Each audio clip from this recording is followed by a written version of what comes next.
Good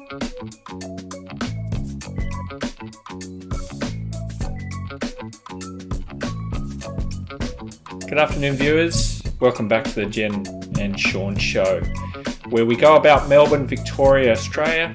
We go and review the stuff, so you might go and do the stuff. On this week's episode, we go to the Melbourne Royal Show. So sit back, enjoy, put a cuppa on, and let's get into it.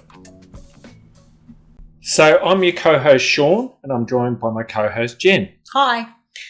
Jen, Melbourne Show. Yeah.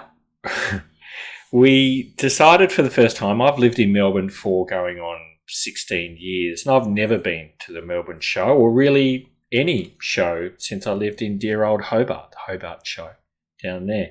So I thought it'd be a good idea to get a taste of Melbourne and what it's about by going along.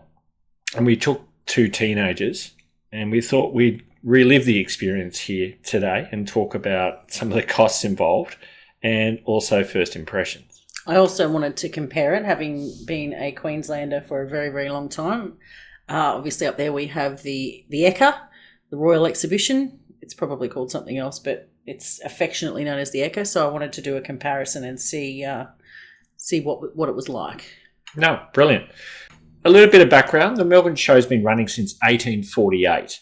It essentially runs late September, early October. It's an annual event where you get Sideshow Alley, livestock, produce, amusement rides, and all sorts of things in the middle as well, including food and wood shopping and Dagwood dogs and show bags. Well, we wanted to find out, is it really worth your while? And obviously Jen can do a comparison as well. So just some numbers for you. This show this year had limited numbers, so they were capped essentially, because in previous shows they were over capacity and not really busy. Can't really compare what it was like, but I can say there was room to move when we got there. There was plenty of people. Yep. Beautiful day for it. So it was a Sunday, a weekend, so it was always going to be busy. But we chose to drive. Yeah, we did. Not a really good idea, was it? That was a bad decision. That was not a good choice. And, if we go again, we will not be driving. Don't recommend driving. We No. spent probably an hour in a queue going about 1 kilometre for that. It was not fun. Until we did some stunt driving and we found a car park. So at the very top, I'll just say that it cost 2 adults and 2 students who had a slight concession to get in. Just tickets alone were $147. Parking, once we got there, was $20. And I decided to spring for the food and my own show bags. And that came to roughly $250 on top of that. If you're going, it's not cheap, is it? No. And considering, I think, too, the food, I don't think there was anything there that was under about $10. No. Going through my receipts, I think everything was, upwards of $20 every single transaction. Yeah. And even the drinks. That lemonade stand, I think they were $7.50 for a normal cup, but the bucket that I decided to get was like $15. Bucket of lemonade, that was actually pretty good value. Yeah. I was pretty happy with that. Yeah, that was good.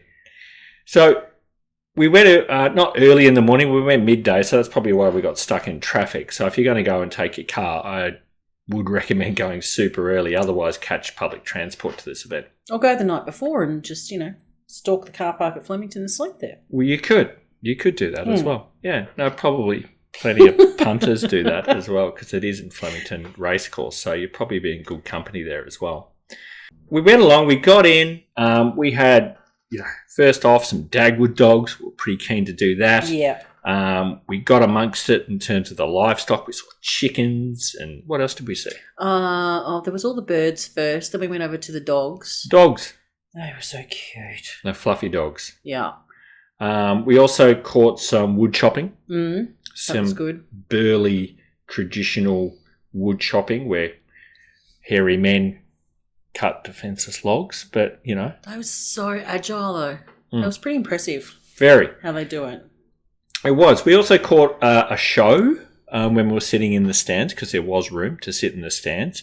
Do you remember that show? It was terrible. It was piss poor. What was his name? I don't know. He'd been on one of those talent shows. America's Got Talent or Australia's Got Talent or something or other. It was like a pseudo magician-y type balloon dude. It was so bad. It was awful. The only reason we wanted to see it was because he was supposed to do this thing in one of those spinning. It's like a big metal Wheel of Death arm kind that's of got thing? a wheel on the end, and it spins round and round, and then he runs around in that, and then he sets it on fire, and that was the draw card of it. But I don't even know whether they did that because the wind had picked up that day. But what he did do was It was impacted by wind, I'm going to say. I think he was meant to do that, but it was pretty windy. And Awful. so we got his secondary show, if you want to call it that. It was basically a bending balloons and balloon animals. But he and didn't stuff. talk. So it was a lot of No. miming and stuff with it. It was not good. Look, great if you're 4. Yeah. You know, No. that kept kids entertained. Yeah. But Yeah, everybody but so else. did the people that was it Bluey that was on before that? I There think was that a more Bluey show. entertaining. Yeah, it was really aimed at kids. So, you know, what I suppose all the teenagers I took, they were keen to get amongst the rides. And I said to them at the top, I'm not paying for your rides. You can No. pay for your own rides. Because they were So expensive. so expensive. Like $20 close to for a ride that would go less than a minute, maybe Yeah. 2 minutes at most. Those carny folk make a killing off that. Killing. They're all armed up with the FPOS machines as Yeah. well, so they just Yeah, no just cash there. smash the cardless payments. Oh, except for that guy that overcharged you for the food. He gave you cash back for that. He had to do that because he charged me like $80 for a gozleme and maybe a donut. So that was fun. So look, we spent the whole day out there. I still had fun. Like, you know, you got to look at the animals. As I said, we got a coffee. We didn't get exorbitant food. We got a lot of cheese. We did get a lot of cheese. Had some very, very nice fresh scones from the CWA ladies. CWA, Country Women's Association. It's very comforting to know that that's still a thing. I didn't know whether that would have died out by now, but they were definitely going strong. It was really like getting a hug from your nana. Yeah. Nice scones too. Nice scones. Still hot. Lovely very ladies. fresh. Yep. And they were doing a roaring trade in there. That was full, that little hall area that they had. Yeah. No, they were doing really, really well. They treated everyone like their grandchildren. Yeah. It was lovely. Yeah. But out and about, very busy. Really, we were there for the show bags, weren't we? Yeah, and just the experience.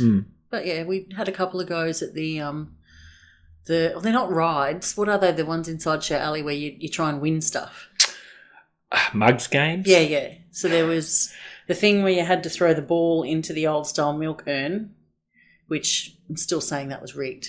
Well, you had how many balls? 5. 6? 5. But they just bounced And how off. many did Didn't you get matter. None. No. And I was practically leaning over it so that you could just drop it in, and it still bounced off the edge. That was did not work. no, Yeah. that was bad. And then there was the duck one where you had to Scoop it the up with the net. ducks. Yeah. I think there was some smaller prize that we got there, and I think the one that we got, which was a little stuffed shark, was the Laughing Clowns. It was. So it's really reinforcing a lot of stereotypes about carny games, isn't it? Yeah. Let's say that's true. I was hoping for a little bit more, maybe I'm just a snob, a bit more beer and wine sort of, It surprised me that there's no setup. bar there. Like I know, and first comparison point for the Eka, so you go in there and you've got the Cattleman's Bar, which is an institution and it's been there forever, but that's something that you look forward to, and they've got, live music will be in there and you can get a feed and get beers and whatever, but it's a whole separate enclosed area that kind of, if you need to escape the whole show stuff, you go in there and have a breather and Okay. have a couple of beers. That's But really they didn't interesting. have that. What else was different? The layout. So Melbourne Show was at the Melbourne Showgrounds, which is near Flemington Racecourse. Right next door, essentially. basically. Yeah. Yeah. I think with the Eka, so you've got Sideshow Alley, which is very much a separate area. So you sort of come in from the train. It's got like a big entryway to it. You know that you're going straight in there. Then there's the Showbag Pavilion, which is in one of the old buildings there. Yep. And then you've got all the other stuff. So the animals are all in the one area. You've got the arena. I didn't see an arena down here. So I didn't see like anything where they have the dog no stunt trials and the driving. stunt driving or any of that. I think there were dog trials. We actually caught some of the dogs going through some of their like time trials, but not sheep dog trials. I think space was a bit of a premium, or we may not have just wandered far enough to find it. Could have been there. But I think the way that they had the rides spread as well, you had that one area behind. This is the Melbourne one. Yeah, where all the cheese and stuff were. And then there was that other section over next to the grandstand that had some down there as well, which we didn't actually go all the way down there. Yeah, the more thrill rides for the teenagers and that sort of stuff. The really $20 a minute rides. Yeah. So we stayed well clear of that. Yeah. Comparing both, would you say that much the muchness? Pretty much. It's a lot of the same content. I think it's hard to say. I don't think we saw everything at this one. I think there's probably a few areas that we missed, because I would imagine that they would have the same sort of shows, because you'd think they just travel around and do the whole circuit. Yeah.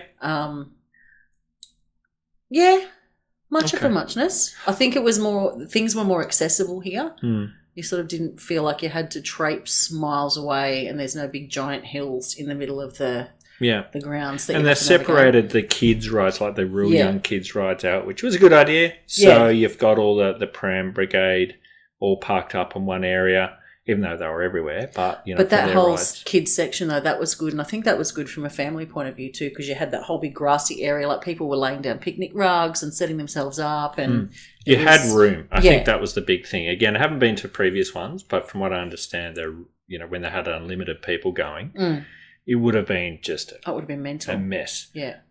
It was quite clean. Yeah, it was actually. The rubbish wasn't piled high or anything like that. Easy to get around. Yeah. Look, we did some research on some show bags beforehand because we were excited about the Birdie Beetle bag and a few other bags that we got just really for the chocolate. But overall, look, would you go back next year? Yeah, I probably would. Would you? Yeah. I think there's stuff that we missed.